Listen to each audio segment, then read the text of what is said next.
Warahmatullahi wabarakatuh.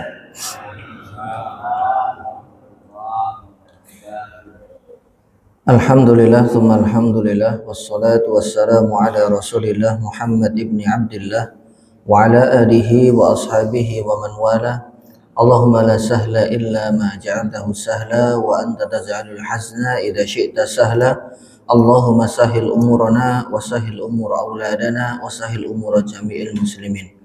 Bapak Ibu jamaah salat subuh yang semoga dirahmati Allah. Alhamdulillah, puji syukur senantiasa kita haturkan kehadirat Allah atas segala karunia, nikmat dan inayah yang Allah berikan kepada kita. Salawat teriring salam semoga tercurah kepada junjungan kita Rasulullah Muhammad sallallahu alaihi wasallam, kepada keluarga beliau, para sahabatnya dan umat beliau yang tetap berpegang kepada agama ini sampai hari berbangkit. Bapak Ibu yang semoga dirahmati Allah, pada kesempatan pagi hari ini Allah kembali mengizinkan kita untuk bermuajahah, untuk bertatap muka dalam rangka thalabul ilmi, kajian rutin setiap Sabtu subuh di Masjid Quba, yang pada kesempatan pagi hari ini insya Allah kita akan membahas kitab Arba'in An-Nawawi, melanjutkan pada kajian-kajian atau materi sebelumnya, yaitu hadis yang ke-8 yang ada dalam kitab Arba'in An-Nawawi. Bagi Bapak Ibu yang memegang atau memiliki kitab ini, bisa sambil mengikuti kandungan demi kandungan yang terdapat di dalam kitab hadis Arba'in An-Nawawi tersebut. Hadis yang ke-8 ini berkaitan dengan ajakan kepada kalimat La ilaha illallah Muhammadur Rasulullah, kemudian perintah sholat, kemudian perintah menunaikan zakat. Kemudian jika ini semua dikerjakan oleh seorang muslim, maka dia terlindungi, Islam melindungi secara khusus darahnya, hartanya, kehormatannya tidak boleh diganggu, tidak boleh dikoyak, tidak boleh dijatuhkan. Karena ini merupakan hak seorang muslim yang wajib ditunaikan. Hadis ini diriwayatkan oleh Imam Al-Bukhari dan juga Imam Muslim, sehingga secara ringkas kandungannya adalah perintah Nabi Shallallahu Alaihi Wasallam kepada umat manusia, karena ini adalah dakwah beliau, yaitu dakwahnya para nabi, dakwah tauhid untuk menegakkan agama Allah dan beriman kepadanya. Kemudian setelah itu diperintahkan untuk sholat, karena ini sudah menjadi satu kesatuan jamaah. Siapapun yang mengucap 2 kalimat syahadat, maka dia mengerjakan ibadah sholat, ibadah zakat, puasa, dan semua muktadhanya, tuntunan-tuntunan yang diharuskan. Hadis ini diriwayatkan oleh Imam Al-Bukhari di dalam bab Al-Imam. Kemudian Imam Muslim juga meriwayatkan hadis ini di dalam kitab Sahih Muslim. Nah, pembahasan kita sampai pada keutamaan yang terkandung dalam kalimat tauhid La ilaha illallah Muhammadur Rasulullah. Jamaah yang semoga dirahmati Allah, pada pembahasan keutamaan kalimat tauhid yang pertama dan kedua sudah kita urai pada pertemuan sebelumnya. Kita masuk pada pembahasan yang ketiga dari keutamaan kalimat tauhid. Kalimat tauhid itu jamaah tidak hanya sekedar ucapan La ilaha illallah saja. Masya Allah, kandungannya begitu besar. Mereka yang berpegang dengan kalimat ini, Nabi memberikan jaminan dia akan selamat dunia dan akhirat. Nah, tentunya ada pendukung-pendukungnya. Artinya kalimat ini tidak berdiri sendiri, dia ditopang oleh amal soleh. Dunia seseorang akan menjadi baik jika dia berpegang teguh dengan kalimat La ilaha illallah, terlebih akhirat. Kalau akhirat sudah pasti, karena itu adalah jaminan. Dalam hadis Muslim, Nabi Shallallahu Alaihi Wasallam bersabda, "Man mata, siapapun yang meninggal dunia dalam keadaan dia berpegang dengan La ilaha illallah Muhammadur Rasulullah, dakhalal jannah." Orang ini pasti masuk Islam. Sehingga semua Muslim yang berpegang dan mengucap kalimat La ilaha illallah, insya Allah mereka pasti akan masuk surga. Nah, yang menjadi PR bagi kita semua adalah langsung masuk atau mampir terlebih dahulu. Disinilah kemudian keseharian kita, kebaikan kita, maksiat kita akan ditimbang oleh Allah Subhanahu wa taala. Keutamaan yang ketiga, kalimat tauhid menjadi sebab diampuninya dan dihapuskannya dosa. Dalam hadis qudsi yang diriwayatkan oleh Anas bin Malik radhiyallahu anhu, Nabi Shallallahu alaihi wasallam bersabda, "Yabni Adam, wahai anak cucu Adam, innaka law ataitani bi qurabil ardi khotoya." Seandainya nanti di yaumil qiyamah, kalian anak cucunya Nabi Adam, tentunya yang beriman jamaah, karena syarat diampuninya dosa itu adalah beriman. Mereka mendatangi Allah Subhanahu wa taala bi qurabil ardi khotoya, menghadap di padang mahsyar, dan dia membawa dosa yang banyaknya sepenuh bumi. Sepenuh bumi jamaah. Ini masjid kita masjid yang bisa dibilang cukup besar. Ya, sebuah bangunan besar. Ini saja besar, kita nggak ada apa-apanya. Apalagi kita melihat sesuatu yang penuhnya itu sepenuh bumi. Sepenuh bumi itu artinya terdiri dari ratusan gunung dan pegunungan. Terdiri dari lautan, samudra yang begitu luas dan dalam. Jika itu dikonversikan dengan dosa, orang punya dosa, dosanya sepenuh bumi, bisa dibayangkan. Tiap hari maksiat terus, tiap hari berbuat dosa terus. Tapi di satu sisi Allah kemudian berfirman di dalam hadis qudsi ini, "Tsumma laqitani." Tapi sebagai imbal baliknya, kalian memang berbuat dosa, kalian memang berbuat kesalahan, sampai dosanya itu nggak terhitung sepenuh bumi. Bukan sebesar gedung-gedung yang ada di Jalan Sudirman dan Tamrin. Ya, kalau kita berada di Jakarta Pusat itu, ketika kita melihat gedung, di situ ada salah satunya gedung UOB, itu tinggi banget, kita nggak ada apa-apanya di bawah. Itu kalau ambruk ngepergi kita mati mungkin. Ya, bayangkan ini dosa sepenuh bumi, tapi kemudian mereka ini mendatangi Allah dan dia tidak pernah menyekutukan Allah. Artinya tauhidnya itu masih orisinal. Masih asli. La ataituka bi qurabiha maghfiratan. Maka Allah akan mendatangi kita dengan ampunan yang penuhnya sepenuh bumi juga. Masya Allah. Diampuni jemaah. Ya, dengan kata lain diampuni. Walaupun pernah berzina, yes. Walaupun pernah melakukan dosa besar, iya. Cuman nanti kadar pengampunannya tahta masyiatillah. Di bawah kehendak Allah Subhanahu wa taala. Apakah secara total diampuni ataukah sebagian dihukum dan sebagian diampuni, itu hak prerogatif Allah. Nabi juga tidak bisa campur tangan. Bagian Nabi itu nanti pada bagian syafaat, karena hisab itu biadillah, semuanya Allah Subhanahu wa taala yang menentukan. Nabi tidak punya campur tangan. Nanti setelah itu baru ada bagiannya Rasul Shallallahu Alaihi Wasallam untuk memberikan syafaat. Jadi masing-masing kita akan dihisab oleh Allah sesuai dengan kadar dosa dan kesalahan. Dalam hadis Bukhari, ini hadis yang lain tidak ada di dalam slide. Nabi bercerita, dahulu kala ada seorang laki-laki yang hidup bergelimang dengan dosa. Dia hampir tidak pernah melakukan kebaikan sama sekali. Namun dia adalah orang yang beriman. Ya, beriman dengan Nabi sebelum Nabi Muhammad SAW diutus. Nah, suatu ketika dia dalam kondisi sakit berat dan dia tahu ini akan meninggal dunia, dia kumpulkan semua anak-anaknya. Kemudian dia berwasiat, "Nak, nanti kalau bapak meninggal dunia, kamu wajib melakukan satu.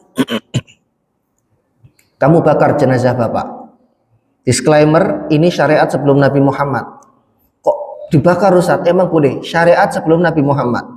Kan ceritanya sebelum Rasulullah diutus. Ini diceritakan oleh beliau. Perawinya Bukhari. Ya, saya hampir nggak percaya dengan hadis ini, tapi karena perawinya Imam Bukhari, mau bagaimana Pak?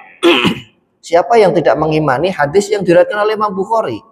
Tidak perlu dicek, sudah pasti itu sahih dan bisa dipertanggungjawabkan, kan begitu. Nah, pada akhirnya kemudian bapak ini bercerita kepada anaknya, berwasiat, nanti kalau bapak meninggal dunia, tolong bapak dibakar. Setelah dibakar, abunya masukkan ke dalam satu wadah, kemudian kamu pergi ke tengah lautan, disebar itu abu. Jangan dikumpulkan di satu tempat, tapi disebar di lautan yang sangat luas.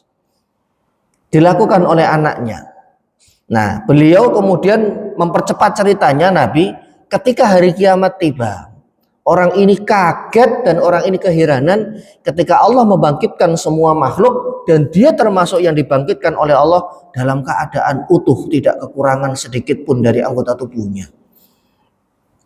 Kaget dia, loh kok saya dibangkitkan? Padahal dulu saya sudah berpesan kepada anak saya untuk menebar abunya di lautan lagi. Artinya ya logika dia berpikir mustahil ini bisa dikumpulkan kembali. Sudah jadi abu kok jamaah.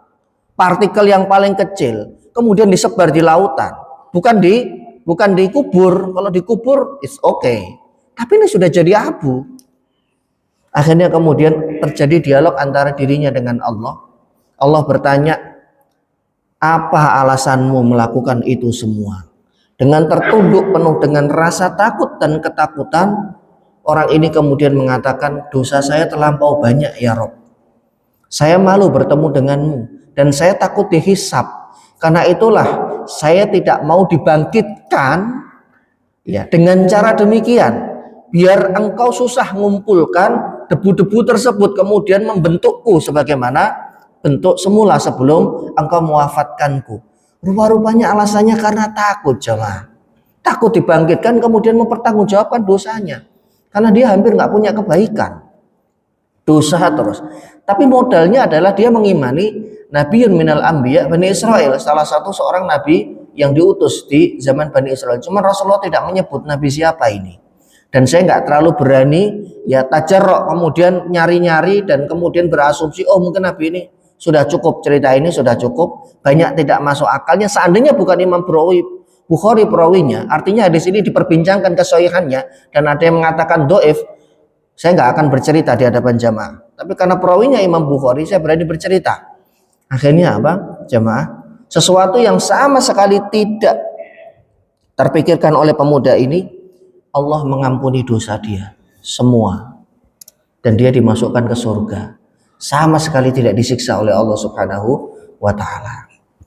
Nah, hadis ini saya temukan dalam kitabnya Dr. A'id Al-Qarni, judulnya Siyatul Qulub. Di situ beliau mengutip, selain Imam Bukhari beliau juga mentakhrij kalau nggak salah Imam Ahmad perawi yang lainnya, tapi beliau mengatakan wa hadza lafdzul Bukhari. Ini adalah lafadznya Imam Al-Bukhari rahimahullah. Dan kita rujuk ke dalam kitab aslinya memang kisahnya ada. Tapi itu kita ringkas. Jadi jamaah, demikianlah dahsyatnya tauhid. Setiap kita ya memiliki kalimat tauhid yang bersemayam di hati. Jangan pernah merusak kalimat ini dengan sesuatu yang bisa membatalkannya. Yang keempat, tauhid adalah sebab datangnya ketenangan. Ketenangan ini bisa dengan tawakal penuh kepada Allah dan itu dalam bentuk tauhid. Karena bab tauhid itu tidak melulu masalah syirik, masalah menyekutukan Allah. Semua amalan hati, al-yaqinu, keyakinan, at-tawakkalu, tawakal, as-sabru, kesabaran. Kemudian pasrah, ya. Ini semua adalah bagian dari amalan hati yang bermuara pada tauhid. Allah berfirman, "Wa man yatawakkal 'ala Allahi fahuwa hasbuh." Siapapun yang pasrah kepada Allah, melepas segala macam kesulitan hidup dia, untuk kemudian ya dia serahkan kepada zat yang mengatur kehidupan ini, fahuwa hasbuh, maka itu sudah mencukupkan diri baginya. Artinya Allah Subhanahu wa ta'ala dengan caranya dan dengan iradahnya akan mencukupkan dari masalah-masalah yang dialami. Jamaah, siapa dari kita yang hidup tak punya masalah?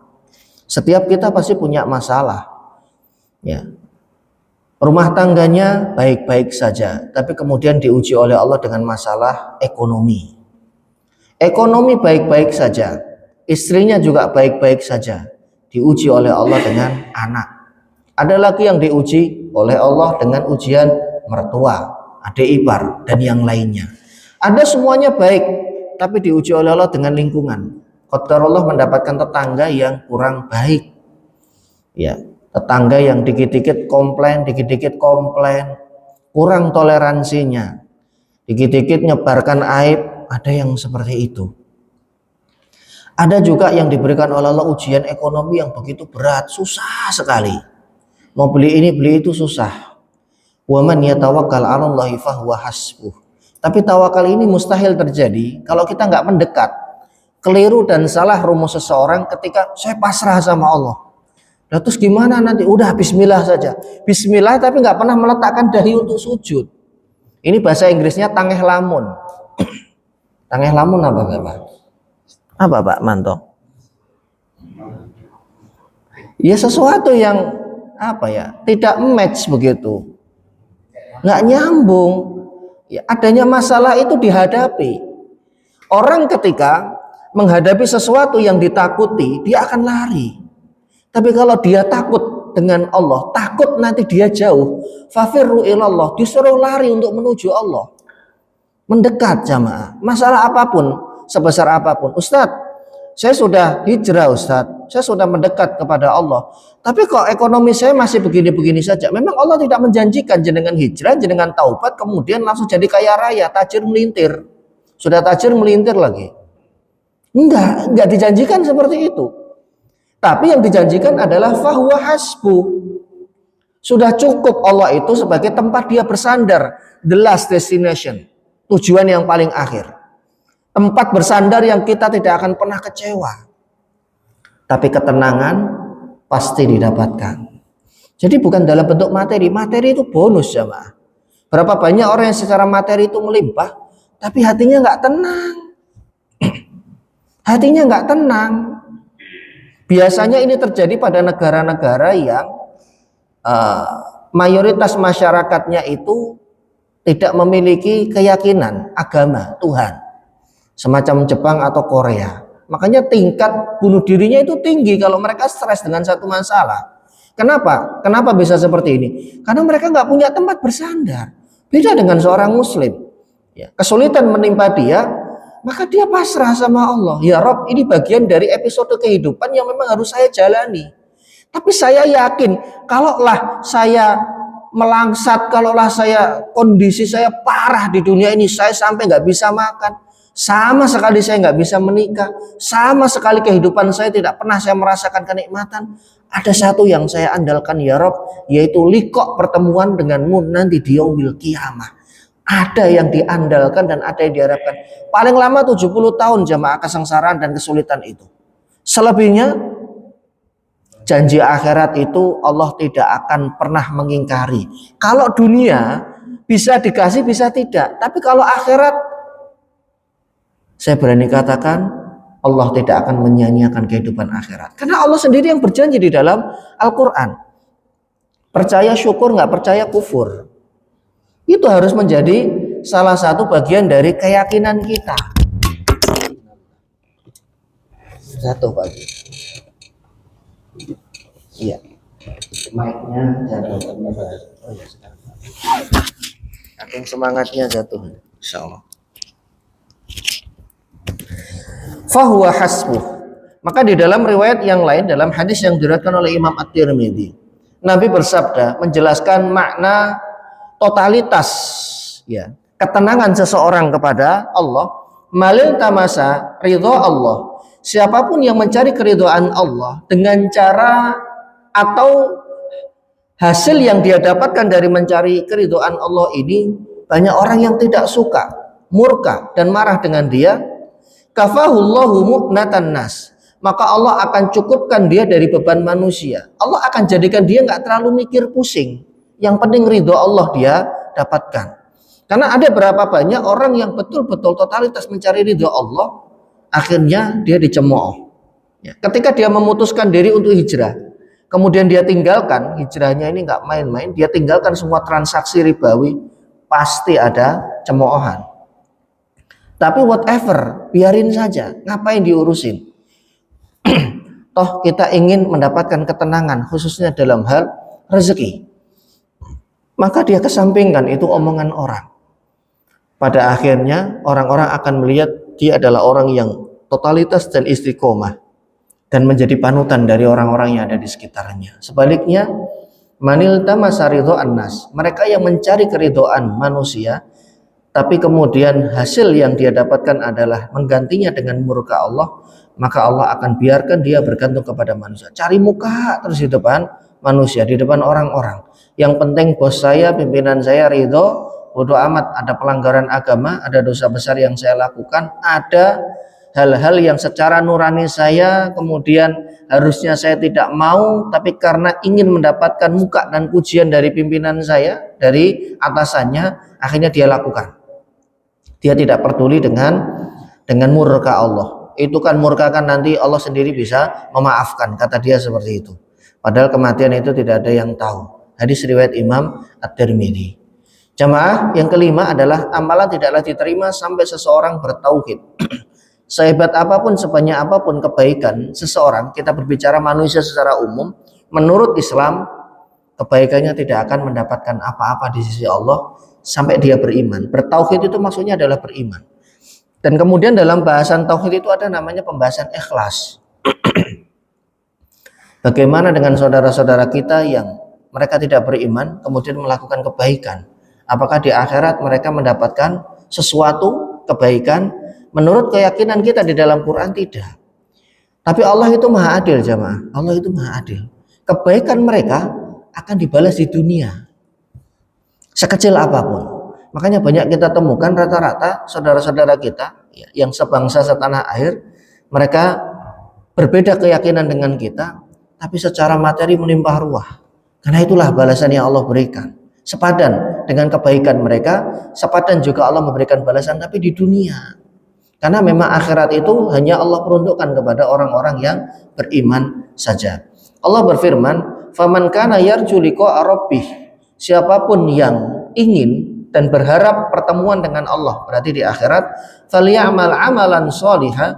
Maka hendaklah dia melakukan kebaikan, wala yusyrik bi ibadati rabbih ahada, dan dia tidak menyekutukan sesuatu apapun dalam hal ibadah kepada selain Allah Subhanahu wa taala. Maksudnya adalah niat setiap melakukan ibadah itu bukan karena manusia, tapi karena Allah, keikhlasan. Ayat ini berbicara mengenai keikhlasan, ya. Karena ada ditasarrufkan kepada selain Allah sehingga kemudian ini menjadi syirkul akbar. Tahu dia sakit, tidak sembuh-sembuh, dokter semuanya sudah didatangin dari ujung timur sampai ujung barat Indonesia, semua rumah sakit besar sudah dia datangin dan dokter angkat tangan. Tiba-tiba tetangganya kemudian ngasih kabar, "Loh, kenapa nggak cerita kalau sakit? Itu ada pengobatan alternatif." Nah, tapi ada syaratnya. Syaratnya kamu bawa ayam warnanya hitam, semuanya serba hitam. Nanti pas Jumat Kliwon dipotong itu, nah, darahnya kamu minum. Akhirnya datang ke tempat, ya terlaknat ini kemudian diberikan syarat macam-macam. Ya Allah nggak suka yang seperti ini. Tapi nggak sembuh, Ustaz.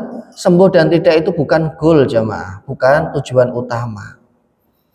Di dalam catatan Lauh Mahfuz itu sudah tertulis panjenengan akan sembuh atau tidak. Proses yang Allah hargai itu adalah proses yang baik, proses yang tidak ada pelanggaran agama. Ingat, setiap musibah, setiap rasa sakit yang kita rasakan, maka kalau kita bersabar dan ikhlas, dosa itu akan berguguran. Dan inilah bentuk kasih sayang Allah kepada kita. Hatta yamshi 'alal ardi wa laisa 'alaihi khati'atun. Hadis riwayat Imam At-Tirmidzi. Orang itu diuji oleh Allah dengan macam-macam. Salah satunya dengan sakit. Kenapa harus diuji? Kenapa harus mendapatkan musibah?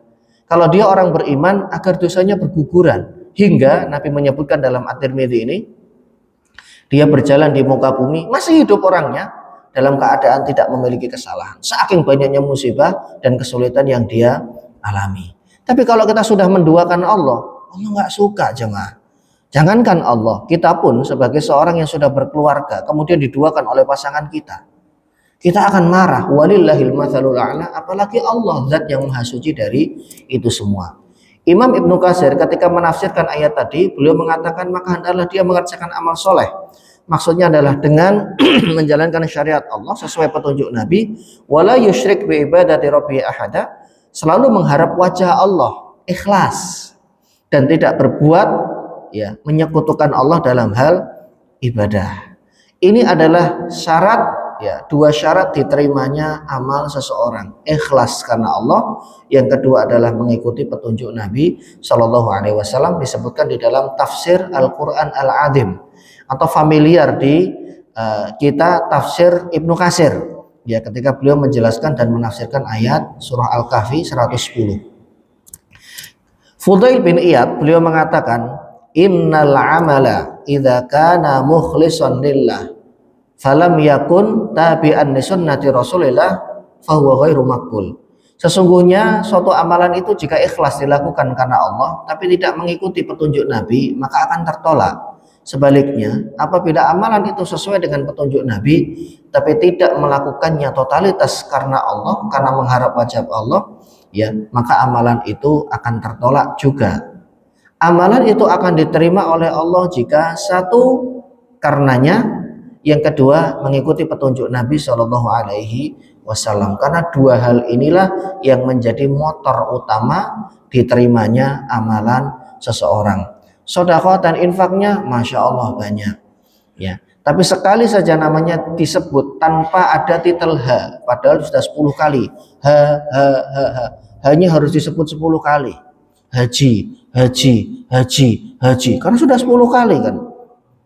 Marah, nggak mau. Jangan seperti itu jamaah. Lebih baik ya kita memberikan donasi kepada masjid. Tadi Pak Manto, saya sedikit spill, sedikit-sedikit tipis-tipis Pak ya.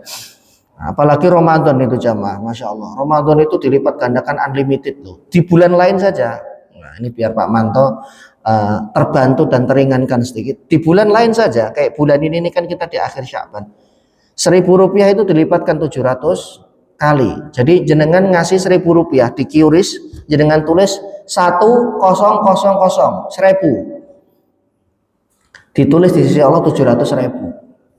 Apa ayatnya Ustaz? Matsalul ladzina yunfikuna amwalahum fisabilillah. Al-Baqarah. Yang satu biji menumbuhkan 7 tangkai. Fi kulli sumbulatin mi'atu habbah. Setiap tangkai ada 100 biji.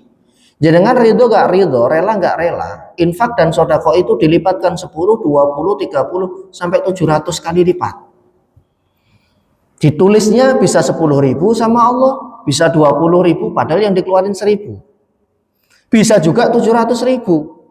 Enak banget begitu ya. Ya roh, saya infak sedekah QRIS berapa? 1.000, tapi tolong tulis 700.000 ya Allah. Ngeri. Ngasihnya dikit, mintanya gede begitu. Tapi memang Allah itu maha luas.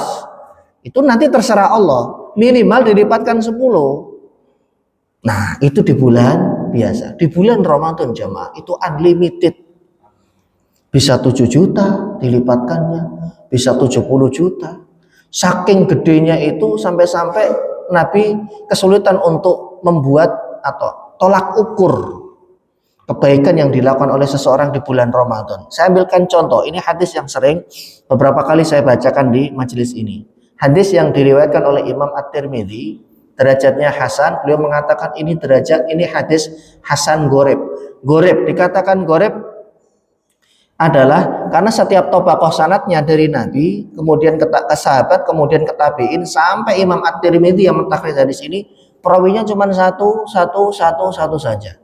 Hadisnya jenengan semuanya tahu fima makna. Ya. Man shalla subha ma'al jama'ati fi masjidin. Siapapun yang mengerjakan sholat subuh berjamaah di masjid, tsumma qa'ada, kemudian dia tetap berada di tempat sholatnya hatta tatlu asyams, sampai matahari terbit. Tsumma shalla raka'ataini, kemudian sholat 2 rakaat. Bahasa kita, bahasa yang familiar di telinga kita, sholat syuruk. Syekh bin Bas mengatakan sholat syuruk itu adalah sholat duha di awal waktu. Dengan kata lain, kalau jenengan sudah syuruk, sudah dihitung duha. Tapi kalau mau nambah di jam lain, monggo silahkan. Karena duha itu jumlah bilangan rakaatnya banyak. Dalam sebuah riwayat sampai 12 rakaat. Kalau kuat, monggo silahkan. Maka orang ini mendapatkan pahala haji dan umroh. Diulang 3 kali, sempurna, sempurna, sempurna. Pahala apa lagi yang lebih besar dari ini? 2 rakaat doang loh jamaah, 2 rakaat saja. Tapi pahalanya jenengan pahala haji dan umroh. Oh, kalau kayak gitu kita nggak usah umroh Ustaz, syuruk terus saja. Ya beda. Gini, jenengan datang ke tanah suci, ya, melakukan ibadah umroh, itu kan pengorbanannya banyak. Satu, biayanya nggak sedikit. Berapa Pak Manto sekarang umroh? 35. Kalau seorang diri, kalau berdua suami istri 70 juta loh jamaah. 70 juta itu kalau jenengan berikan cendol bisa buat renang. 70 juta. Ini kan sama Allah dihitung sebagai pengorbanan. Satu. Yang kedua, jarak jauh. Yang ketiga, panasnya di sana, kondisi iklimnya di sana. Yang keempat, jenengan tinggalkan anak istri. Kalau istri dibawa berarti anak-anak, keluarga. Dan mohon maaf, mungkin terjadi sesuatu di sana, resikonya besar. Nah, resiko-resiko ini dihitung oleh Allah sebagai pahala plus. Makanya kalau dibandingkan, Ustadz syuruk 2 rakaat sama langsung umroh, gede ya gede umroh jamaah. Jenengan di sini malah dikasih sarapan habis kajian sambil nunggu syuruk. Dikasih sarapan ini sama DKM Kuba. Susu jahe. Apa menunya hari ini Pak Manto? Iya, artinya ini kebaikan Nabi labeling. Nabi memberikan tasjik, memberikan motivasi target berupa iming-iming kebaikan. Tapi Nabi ternyata nggak pernah memberikan iming-iming kebaikan ini di bulan Ramadan. Silahkan dicari hadisnya. Sholat syuruk yang dilakukan di bulan Ramadan, infak sodako yang dilakukan di bulan Ramadan, berapa nominal angkanya? Silahkan dicari. Karena saya sudah cari di Kutubut Tis'ah nggak ada. Uniknya itu Nabi tidak memberikan motivasi dalam bentuk angka kebaikan-kebaikan itu. Tapi selain di bulan Ramadan, kenapa diberikan angka? Sholat di Masjid Nabawi berapa kali jika dibandingkan dengan masjid lain? Berapa kali Pak yang sudah pernah umroh? 1000, betul. Itu hadisnya sahih Pak, nggak usah takut. Sholat di Masjidil Haram berapa kali di tempat lain dilipatkan? Berapa? Ada riwayat 100.000, ada lebih. Ya, jamaah itu Nabi nyebut dengan angka. Tapi ketika Ramadan tiba, kemudian seseorang sholat di Masjid Nabawi dan Masjidil Haram, Nabi nggak menyebut angka. Oh, berarti Nabi nggak tahu? Bukan nggak tahu jamaah. Itu ada sir, ada rahasianya. Ya, makanya dijelaskan oleh para ulama, salah satunya Syekh Abu Malik Kamal, li'adhamil jazaa'i minat ta'ati fi Ramadan. Saking besarnya pahala kebaikan di bulan Ramadan, sampai-sampai tidak ada alat ukur barometer yang bisa digunakan oleh Nabi untuk mengukur kebaikan yang dilakukan, satu kebaikan saja di bulan Ramadan. 100.000 ada angkanya, 1 juta ada angkanya, 1 triliun ada, di atasnya 1 triliun. Apa Pak Manto? Nggak ada. Ada sih Pak, tapi saya belum pernah lihat duitnya. Ya kan batasan angka gini Pak. Jarak antara matahari dengan bumi itu sekian ratus ribu atau juta kilometer, ya kan? Jarak matahari sampai Neptunus itu kalau ditulis angka kesulitan kita. Galaksi yang kita tempati, Bima Sakti. Makanya mereka pakai apa Pak? Tahun cahaya. Tahun cahaya itu 1 tahun cahaya itu ukurannya adalah jarak bumi dan matahari sekitar 7 menit. Itu 1 tahun cahaya 7 menit. Lah kalau 1000 tahun cahaya, orang itu begitu. Saking dia nggak bisa pakai angka, dia pakai tahun cahaya. Karena tahun cahaya itu lebih simpel, lebih ringkas. Jarak diameter dari titik pusat sampai ke pinggir galaksi Bima Sakti itu aja 100.000 tahun cahaya atau lebih itu. Saya sampai mumet kalau baca masalah astronomi itu. Ya karena ukuran itu ada batasannya gitu loh. Nah, Ramadan Nabi tidak menyebutkan berapa angkanya, saking besarnya, pakai ukuran apa? Sholat seseorang di ma'rokah, di medan jihad, itu sama dengan 1 juga. Nabi menyebutnya dengan alfa alfin atau alfu alfin. 1000-nya 1000. Berarti 1 juta. Dan yang saya tahu dari beberapa hadis, mohon koreksinya nanti yang lebih tahu, itu adalah angka yang paling tinggi yang pernah disebut oleh Nabi dalam beberapa riwayat terkait dengan sebuah angka dari pahala kebaikan. Nah kalau 1 miliar, alfu, alfa, alfin, alfan. Panjang banget jamaah. Makanya tidak disebutkan. Jadi ibadah di bulan Ramadan itu unlimited. Maka tinggal jenengan buka handphonenya, nyalakan aplikasi QRIS. Nah, Masya Allah, nanti ditulis malaikat. Biar malaikat bingung nulis kebaikan yang jenengan donasikan. Wah ini tiap hari 10.000, 100.000, 1 juta tiap hari. Piye ngitungnya? Biar yang mumet, karena memang tugasnya malaikat, ya kan? Ditugaskan oleh Allah untuk mencatat kebaikan, apalagi dilakukan di bulan Ramadan. Kita lanjutkan, cukup Pak ya promosinya Pak ya. Ya, biar jamaah juga semangat. Ya ini bukan soal untuk Pak Manto atau yang lain, tidak. Semuanya kita berlomba-lomba kebaikan di di Ramadan. Seberapapun yang bisa kita lakukan, kita akan terus maju untuk kebaikan, karena ini demi kebaikan kita juga untuk akhirat kita. Kemudian Nabi Shallallahu Alaihi Wasallam bersabda, ini saya lanjutkan saja. Ya. Yang keenam, tauhid sebab digandakan kebaikan atau berlipat gandanya pahala. Allah menyebutkan matsalul ladzina yunfikuna. Ini ayat tadi yang saya kutip, ya, ada di dalam Al-Baqarah. Matsalul ladzina yunfikuna amwalahum fi sabilillahi kamatsali habbah. Dilipat gandakan sampai 700 kali lipat infak dan sedekah yang dilakukan. Semua itu berawal dari tauhid. Kebaikan seseorang akan dinilai oleh Allah ketika dia menjadi seorang muslim, bertauhid dan mengimani Allah Subhanahu wa taala. Tauhid menjadi sebab datangnya hidayah dan rasa aman. Alladzina amanu wa lam yalbithu imanahum bidzulmin ulaika lahumul amnu. Orang-orang yang beriman dan tidak mencampur adukkan keimanan mereka dengan kezaliman, yaitu menyekutukan Allah. Mereka itu adalah orang-orang yang mendapatkan rasa aman dan mereka mendapatkan petunjuk, karena memang mendatangkan rasa aman, totalitas kepada Allah. Ketika turun ayat ini, para sahabat kemudian bertanya, ayyuna la yadhlim nafsah, ya Rasul, siapa di antara kami yang tidak mendolimi dirinya? Maka kemudian beliau menjelaskan maksudnya bukan mendolimi dirinya dalam artian wat usyai laisa fi mahalli, karena makna dolim itu kan makna secara bahasa meletakkan sesuatu tidak pada tempatnya, itu dolim. Contoh, peci yang harusnya ditaruh di kepala ya ditaruh di kaki, sendal yang harusnya di kaki di kepala, itu dolim secara bahasa. Makan harusnya pakai tangan kanan, ini pakai tangan kiri, secara bahasa dolim itu masuk. Kenapa? Tidak meletakkan sesuatu pada tempatnya. Bukan seperti itu yang diinginkan oleh Allah, kata Nabi. Maka beliau kemudian bersabda, laisa huwa kama tadunnun. Bukan seperti itu maksudnya. Innama huwa kama qala Luqman libnihi. Ini sebagaimana yang disampaikan oleh Luqman Hakim surah 31 kepada anaknya, ya bunayya la tusyrik billah innasyirka la dzulmun adzim. Nak, jangan pernah engkau menduakan Allah dalam hal ibadah, karena sungguh perbuatan ini adalah sebuah kezaliman. Jadi menafsirkan Quran dengan Quran.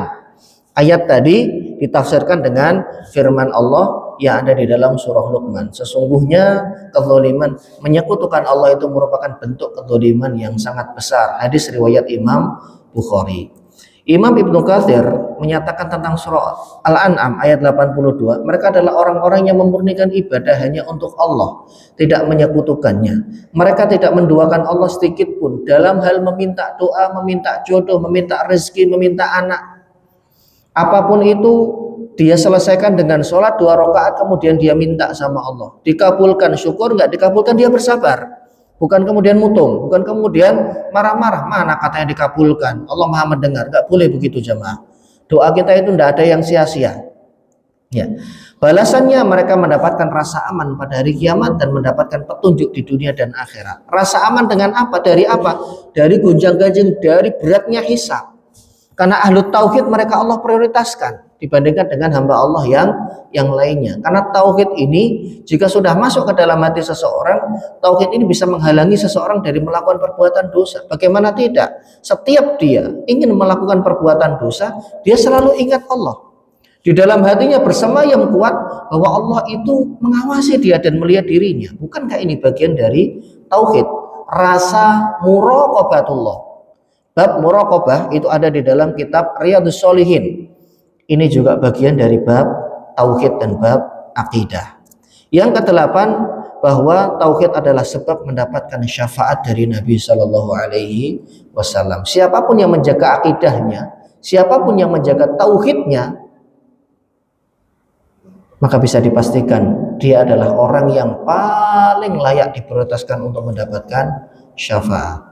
Karena syafaat ini sering kita dengar, yang akan kita nantikan syafaatnya di yaumil qiyamah.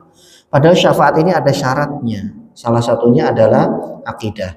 Dari Abu Hurairah radhiyallahu anhu, beliau bertanya kepada Nabi, ya Rasulullah, man as'adun nasi bi syafa'atika yaumil qiyamah. Ini tidak saya terjemahkan langsung karena ini agak panjang jemaah, biar slide saya tidak terlalu panjang. Jadi terjemahan fauriyah, langsung, spontan.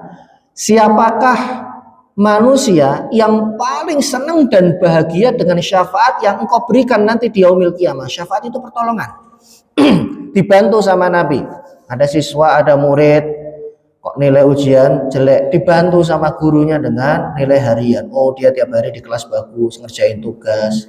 Yang harusnya dapat 5 dinaikin jadi 6,5 atau 7. Itu kan guru punya diskresi. Bisa, tapi ya nggak terlalu ini dibikin 9. Wah, ini udah rekayasa. Jatuh banget, nilainya 4 ujian.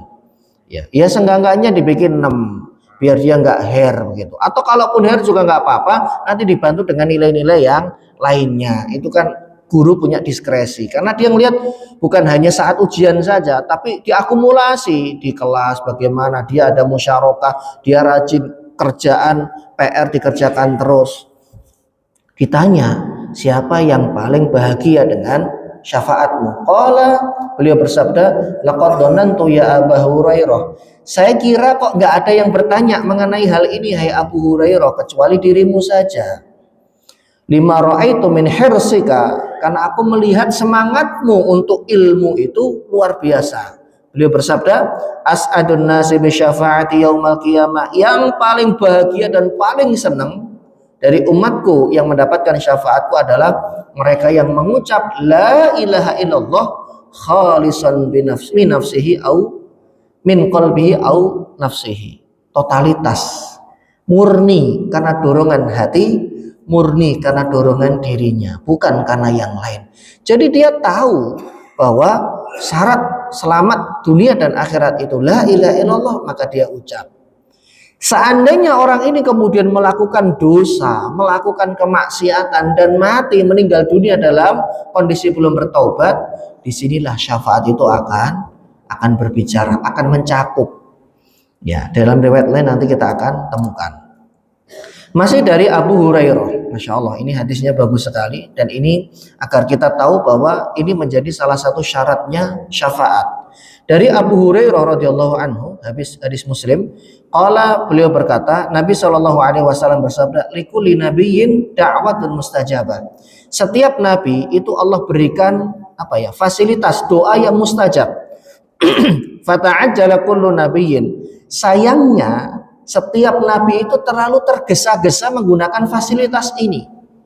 Nabi Nuh itu 950 tahun jemaah. Ya kan? Beliau marah. Kenapa? Tidak sesuai dengan ekspektasi beliau. Yang ikut cuma sebagian saja. Apa doanya?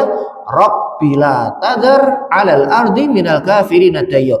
Ya Allah, jangan kau sisakan seorang pun orang yang kafir tidak beriman kepadamu satupun di dunia. Dijabah sama Allah. Turun itu hujan. Tenggelam. Bumi ini tenggelam. Mount Everest lewat. Nggak ada daratan yang tersisa. Yang tersisa dan hidup mereka hanyalah yang berada di perahunya Nabi Nuh. Marah beliaunya. Nah, doa ini sudah dipakai sama beliau, doa mustajab. Makanya nanti di yaumil qiyamah ketika orang-orang datang kepada Nabi Nuh untuk minta syafaat, nggak bisa, silakan ke yang lain. Dioper terakhir Nabi Shallallahu Alaihi Wasallam. Hampir setiap Nabi itu terburu-buru meminta kepada Allah. Demikian juga Nabi Musa dan lain-lain. Nah, wa inni, kata beliau, aku yaitu Nabi Muhammad, ikhtaba'tu da'wati, aku sembunyikan, disimpan doanya, dimasukkan ke box, syafa'atan li ummati, nanti lebih bermanfaat di yaumil qiyamah, diberikan kepada umat beliau. Kita lihat ketika beliau dakwah ke Taif jamaah, ditemani oleh Zaid bin Harithah. Apa yang dilakukan penduduk Taif? La ilaha illallah, dilempari kotoran, dilempari batu. Sampai beliau itu bersandar di salah satu tembok Bani Fulan. Kemudian ya beliau cuman ashkubathi wa husni ilallah, curahkan semuanya kepada Allah. Petikan ya gini loh. Ada orang yang mendapatkan perlakuan tidak baik kan batin jemaah. Beliau nggak mengucap batin. Kok kayak gini amat ya. Jadi ini saya dramatisir. Datang ke sini untuk ngajak kepada kebaikan, kok responnya kayak gini ya? Gimana kalian mau selamat kalau kalian melukai Nabi kalian? Ternyata batinan Nabi ini didengar oleh Allah Subhanahu wa taala. Datang malaikat Jibril ya, didampingi oleh dua malaikat penjaga dua gunung yang berada di wilayah Thaif. Ya Muhammad, innallaha sami'a maqalatik. Ini hadis Bukhari. Hei Nabi Muhammad, Allah itu sudah mendengar keluh kesahmu. Kapan? Ya, petikan hati kan Allah tahu. Dan Allah meresponnya dengan mengirim dua malaikat penjaga gunung yang berada di wilayah Thaif. Kamu bebas perintahkan apapun kepada dua malaikat ini sesuai dengan kehendakmu. Sekaligus malaikat Jibril dan Allah ngetes Nabi Muhammad itu seperti apa. Ceritanya sampai ke kita dan kita tahu seberapa kualitas hati beliau. Apa kata beliau? Gimana Pak kondisinya?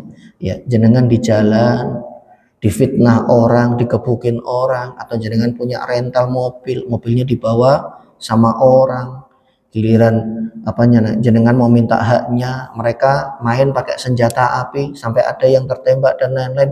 Tiba-tiba jenengan di atas angin gitu loh.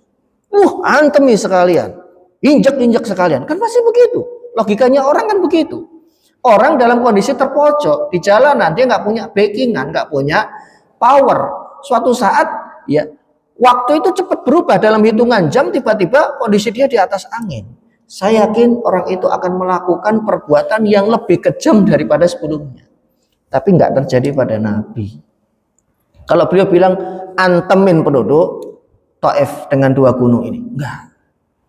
Ya datang dua malaikat ini, ya Muhammad, innallaha ya'muruka an ta'murani kama tasya. Nabi, Allah sudah perintahkan, pokoknya free.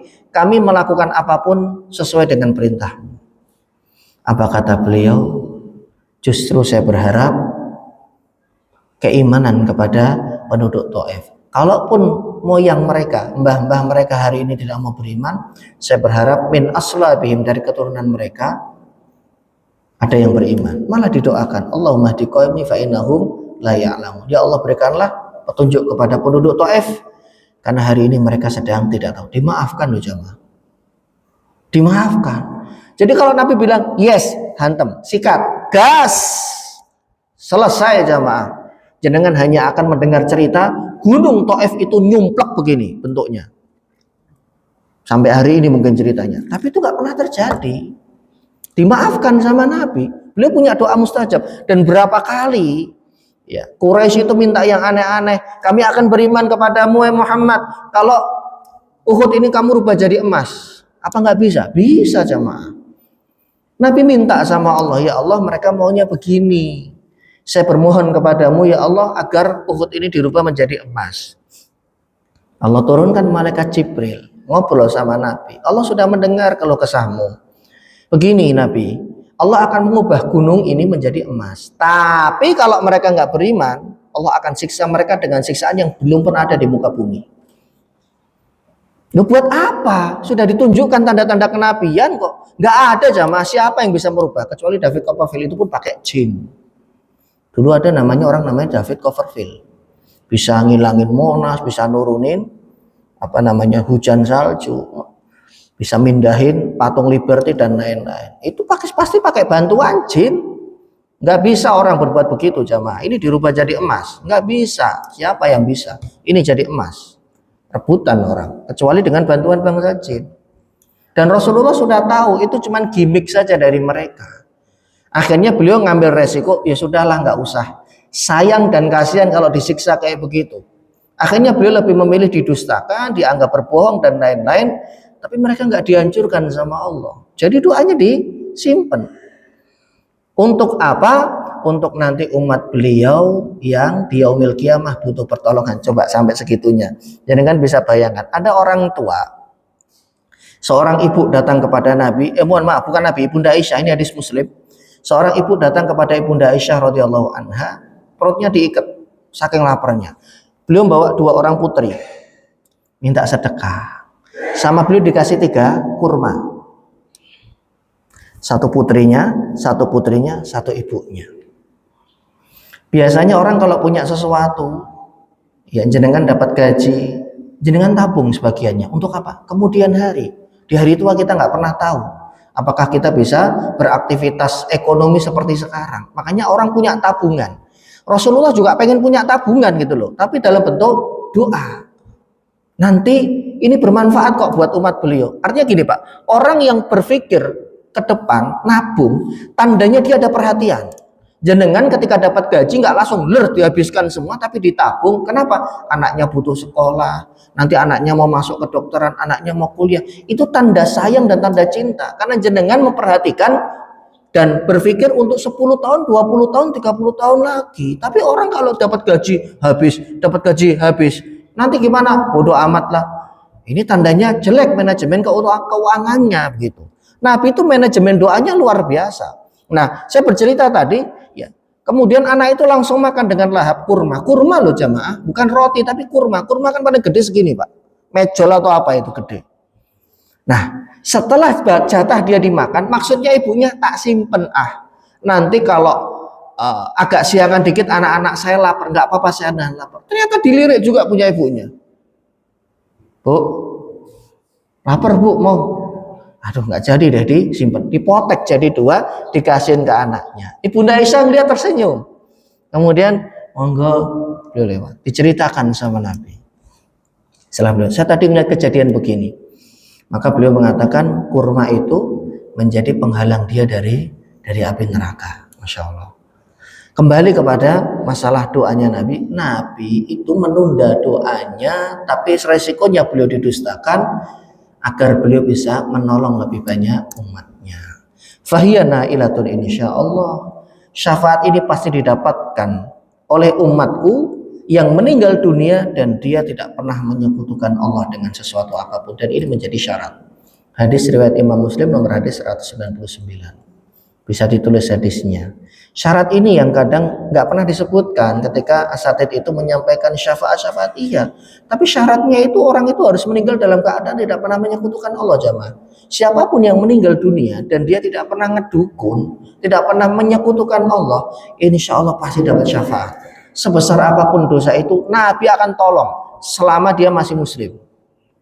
Selama dia masih muslim. Ini hadis syafaat ini bagus sekali kita kumpulkan dari berbagai macam kitab-kitab induk. Beliau juga ya memberikan syafaat kepada orang yang semestinya masuk neraka untuk tidak masuk neraka. Distempel sama Allah ahlun nar.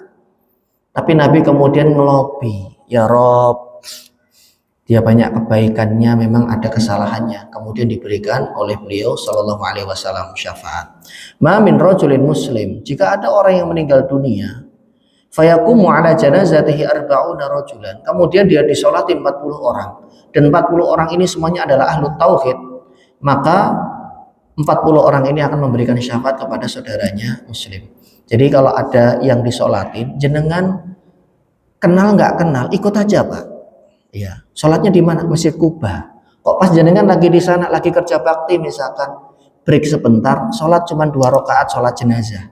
Kenapa? Bisa jadi sholatnya jenengan itu membantu almarhum ini.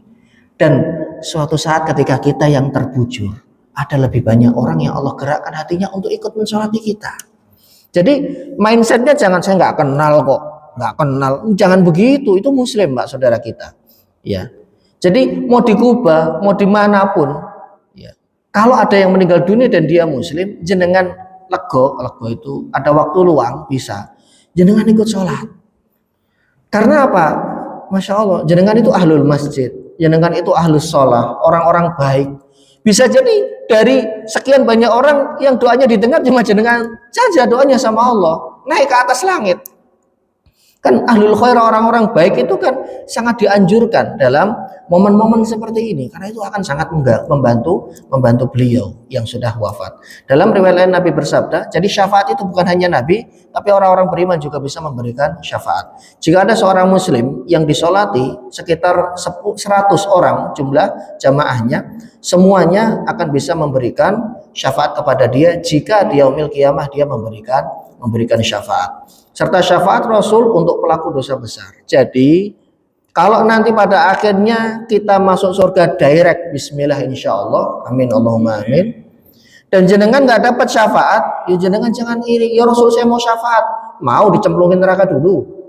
Syafaat itu jamaah diprioritaskan Nabi untuk pelaku dosa besar. Ini hadisnya, hadis Anas bin Malik diriwayatkan oleh Imam Abu Daud.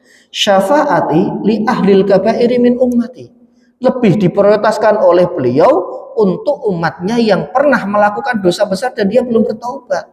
Lah jenengan mencuri ndak, korupsi ndak, zina ndak, minum ndak, sholat terus. 70 dosa besar yang disebutkan Imam Az-Zahabi hampir tidak dilakukan. Ya. Kemudian ya kalau kita ngiri syafaat, kalau syafaatnya untuk ditinggikan kedudukannya, dapat fasilitas yang lebih boleh.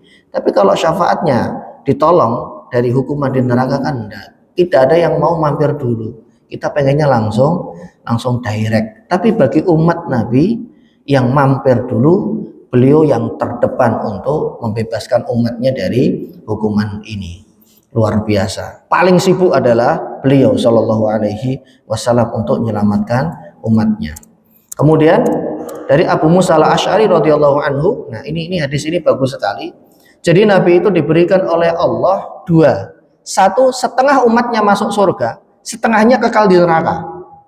Pilihan yang kedua, beliau hanya diberikan syafaat. Artinya dari syafaat ini 90% mungkin dari mereka masuk neraka. Yang masuk surga langsung sekitar 10%. Ini saya ngitung dengan hitung-hitungan berandai-andai ya jamaah. Enggak mesti begini Nabi menyabdakannya. Karena beliau bersabda, saya diberikan oleh Allah dua pilihan. Satu, syafaat, tapi resikonya 90% umatnya mampir neraka dulu. Satu lagi, setengah yang masuk surga, tapi setengahnya kekal di neraka. Kan ngeri. Setengah di surga, setengahnya di neraka. Maka aku memilih syafaat, kata beliau. Kenapa? Karena dia lebih luas. Dari 90 itu beliau bisa menolong ya lebih dari setengahnya, menyisakan 10%-nya umatnya saja yang mereka betul-betul meninggal dalam keadaan menyekutukan Allah dan kekal di neraka. Tapi selebihnya bisa ditolong di surga daripada setengahnya kekal di neraka. Jadi ini pertaruhan begitu. Beliau diberikan oleh Allah pilihan. Mau pilih mana? Saya pilih syafaat saja. Kenapa? A'am, dia lebih luas. Semua bisa diberikan syafaat oleh beliau selama dia tidak meninggal dunia dalam keadaan menyekutukan Allah. Tapi dia pernah berzina. Muslim bukan? Muslim. Tapi belum pernah bertobat. Dia mencuri. Muslim bukan? Muslim. Tapi belum pernah bertobat. Pokoknya kalau judulnya masih ada la ilaha illallah, disitulah peran syafaat Nabi Shallallahu Alaihi Wasallam akan sangat membantu mereka. Dari 90 ini yang bisa ditolong bisa jadi 80, hanya menyisakan 10% saja. Apakah menurut kalian ia diperuntukkan bagi orang-orang yang bertakwa dan sempurna imannya? Ini tadi pertanyaan saya. Apakah ini akan diberikan oleh Nabi kepada umat beliau yang tidak pernah berbuat dosa besar? Enggak, jangan salah.